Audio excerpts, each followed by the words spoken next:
Another basic stitch is the split stitch.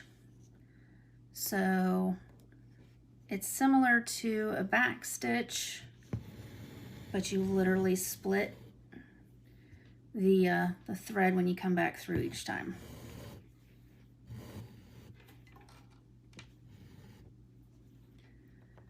So we're gonna take about half the normal amount of a thread length, or a stitch length.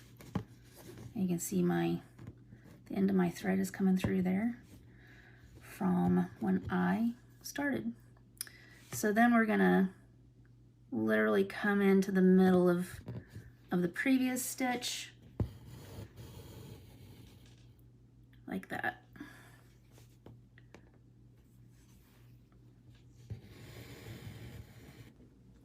I think I might have had part of the hoop out of view, so I'm giving you a closer look at the split stitch.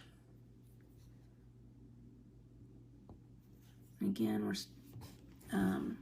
looking at the previous piece. You're just coming right down in the middle of it, and it splits the previous thread.